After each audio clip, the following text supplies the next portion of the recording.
بسم الله الرحمن الرحيم. chapter 16 البارت الثاني. نقول أن public health laboratories use several kinds of codes. يستخدموا أنواع متعددة من الأكواد في الأوبريشن اللي يمارسوها يومياً.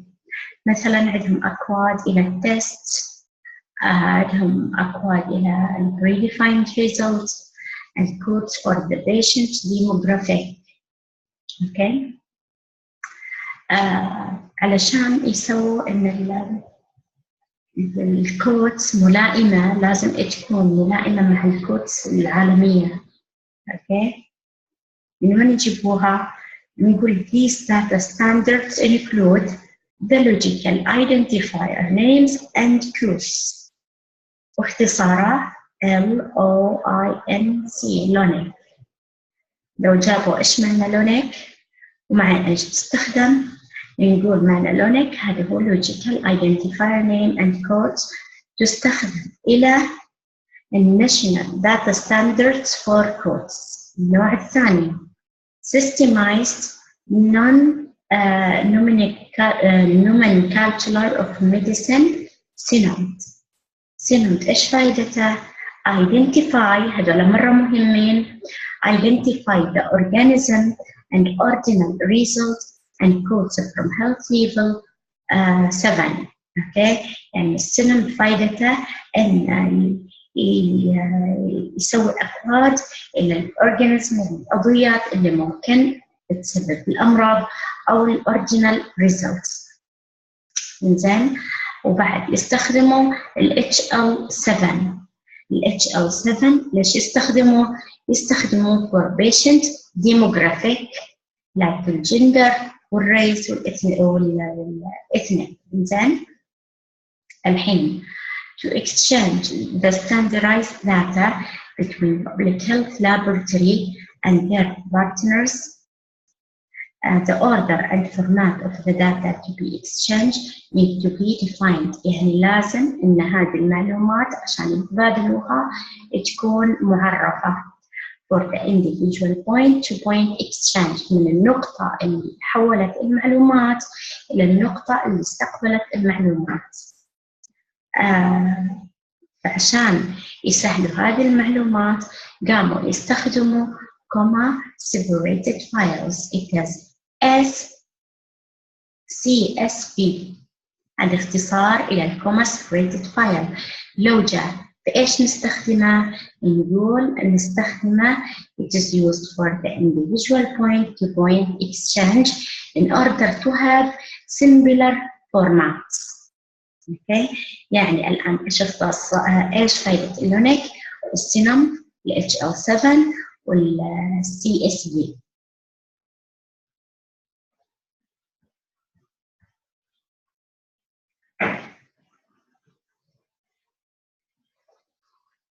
المالتيبل انفورميشن سيستم ستاندرد مثل ال HL7 مسج أو مثل ال XML based clinical document architecture CDA. لازم هذولا ال HL7 وال XML وال CDA لازم يكونوا considered as part of the normal business process، يعني في العمليات الطبيعية. Utilizing this standard, the transport mechanism need to be defined and agreed upon. عشان يستخدموها لازم تكون معرفة، ما تكون غامضة. بعد the electronic data interchange، يعني لو قالوا إنه كيف يرسلوا ال HL7 وال CDA وال XML، هذول الثلاثة يرسلوا باستخدام ال electronic data interchange، يختصروه EDI.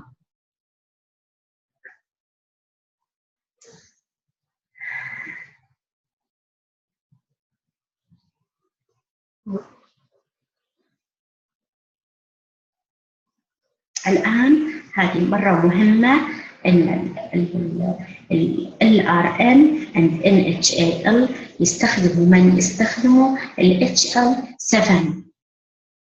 أوكي، ليش؟ لأن هذول الثلاثة يستعملوا كمسج as data exchange standard، يعني معيار إلى تبادل المعلومات. الآن هذه جملة مهمة. LRN and NaHLN use HL7. ليش استعملوه على أن data exchange standard. لكن FERN and ERLN يستخدموا إيش؟ هذه مرة مهمة، يستخدموا XML based electronic data delivers EDDS. هذه الجملتين مرة مهمة.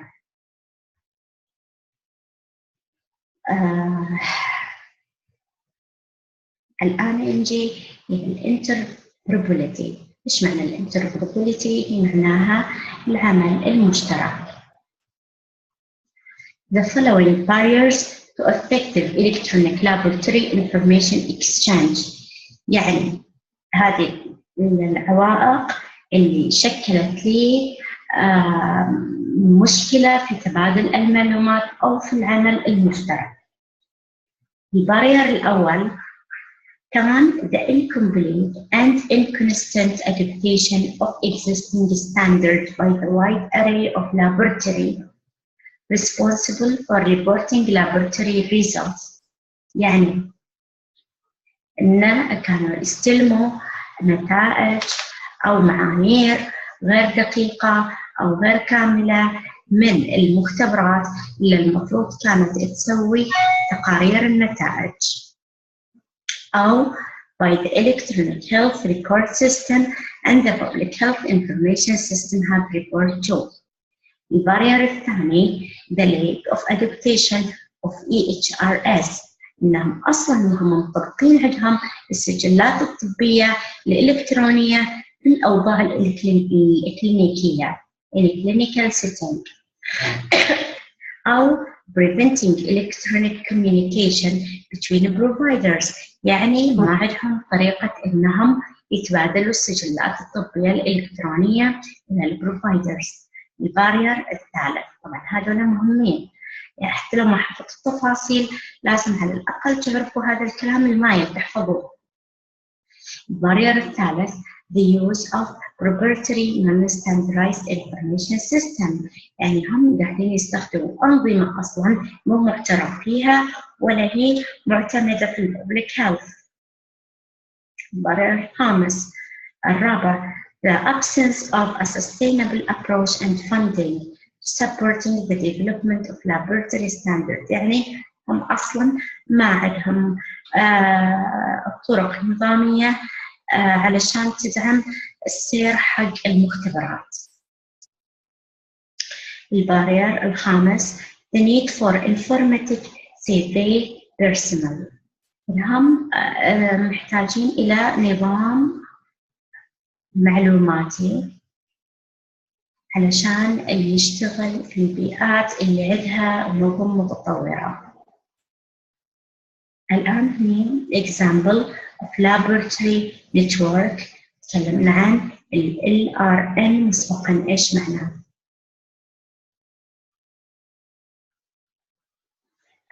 الحاجة المهمة فيها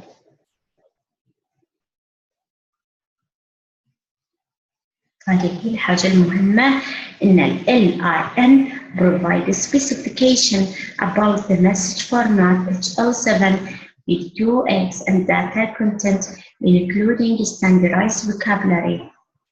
هذه وظيفة ال LRN، هذه مرة مهمة. provide specification، إني أخذ specification من ال HL7، وسبق ودرسنا عن ال HL7 يعني مو مصطلح غامض. ال ERLN provide electronic data delivery. هذه وظيفته يعني EDD. ممكن يكون separate chat or the recommended XML format and data exchange templates. بعد ال ERLN في حاجة مهمة to provide web-based electronic data review tool that automate the assessment of EDDS. يعني هذه وظائفهم. الآن ال FERN it helps prevent the attack in food supply through utilization of targeted food surveillance. يعني هو أصلا هذا يهتم بمراقبة الأغذية والأدوية اللي ممكن تكون فيها تسممات أو ممكن تكون فيها أضرار. Also prepare for emergencies by strengthening laboratory capability to respond to threat or attack. نجي إلى NAHLN enhance the nation early detection. يعني هو أصلا يعزز ال early detection أو الريسبونس إلى ال animal health emergencies. يعني مثلا الأمراض اللي تكون في الحيوانات مثل ما شكوا أن الإبل كان فيها فيروس ينتقل إلى الإنسان ويؤدي الإنسان. الآن يجي ISN monitor influenza disease burden. يراقب حدوث حالات الإنفلونزا أو كم شخص مات بسبب الإنفلونزا. Detect the potential novel pandemic strain and obtain suitable virus isolate for vaccine development. يقوم يدرس بعض الفيروسات على أساس يقوم يطور منها أنواع من اللقاحات.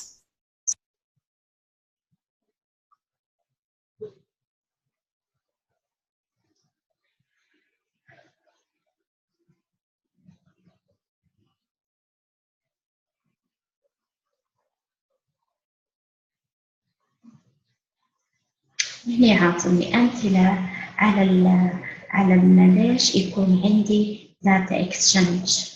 الأول ممكن يكون عندي data exchange إلى الحماية من contamination related to foods. مثلا التسمم الغذائي اللي يجي من اللاكتو من الكاتشب والمايونيز، لكن مو من اللحوم ولا من المصادر يعني اللي هي السمك أو الدجاج أو اللحم. فهذه الأمثلة عليها بس.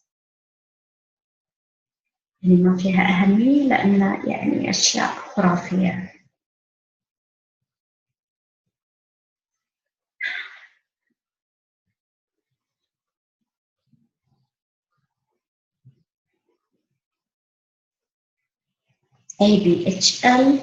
ABHL also influences the national health policy in Europe.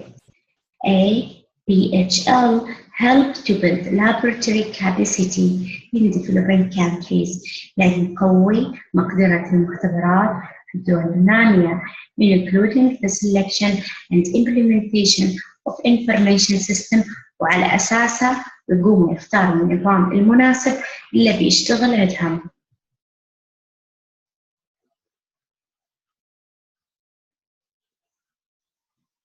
هذا الكلام مهم. هنا يقول بس ABHL يقول it is involved in the national standard harmonization activities. يعني هذا يستخدم كمعيار عالمي يتطابق مع الأنشطة العالمية.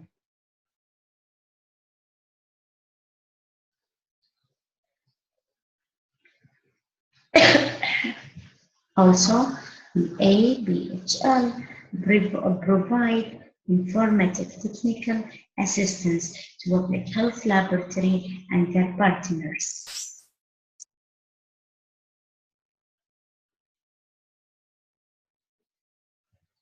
هذا الكلام كله مهم. هنا بعد ال ABHL provide leadership for the laboratory and messaging community of practice.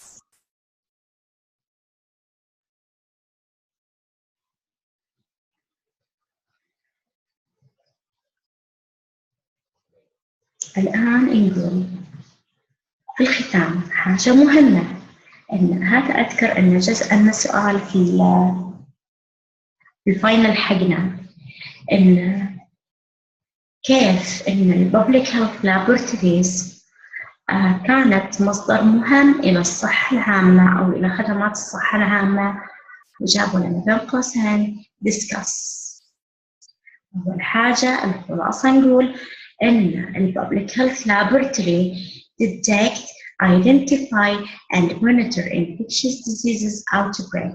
يعني تلحق وتعرف وتراقب حدوث الأمراض المعدية chemical or biological contamination in people التسمم الكيميائي أو البيولوجي في الإنسان أو في الحيوانات أو في الأطعمة أو حتى في البيئة. المادة هذه النقطة جدا جدا مهمة. They provide testing that other labs cannot provide and screen for all disease. توفر أنواع اختبارات المختبرات الأخرى ما يقدروا يسووها. بعد testing support food and environmental safety اللي هي مختبرات الببليك هيلث، ان هي تدعم اختبارات الاغذيه والاختبارات اللي تعزز السلامه البيئيه.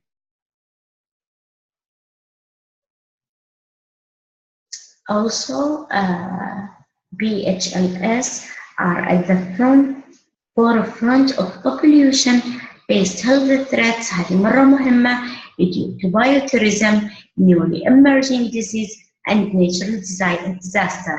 ممكن تجهني إن ليش public health laboratories at the forefront of population-based health threats.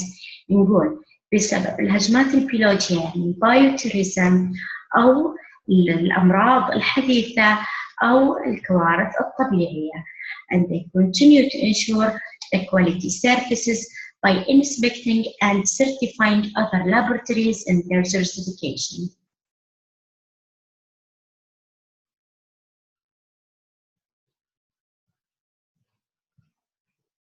الآن لو قالوا إيش فائدة الانفورميشن سيستم مع الببليك هيلث لابوراتوريز؟ إيش فائدتها؟ فائدتها يكون عندي predictability, forecast, testing demand, and access to the human resources utilization during an outbreak or response. يعني المعلوماتية تساعد الببليك هيلث لابوراتوريز بأنه يكون عندهم مصادر بشرية في خلال الأزمات والكوارث. Also auditing functionality يعني وظيفة الأوديتنج اللي تكون موجودة في السيستم تساعد على أن يكون في monitor إلى the quality of testing and this is analysis can be used to improve laboratory workflow. الداتا derived from this system الداتا اللي يستخدموها أو يجيبوها من هذه الأنظمة تساعد على مستوى الستيت والفيدرال effort to forecast diseases وتساعد بعدين على أن يكون عندهم نوع من المانجمنت إلى الأوتبريك.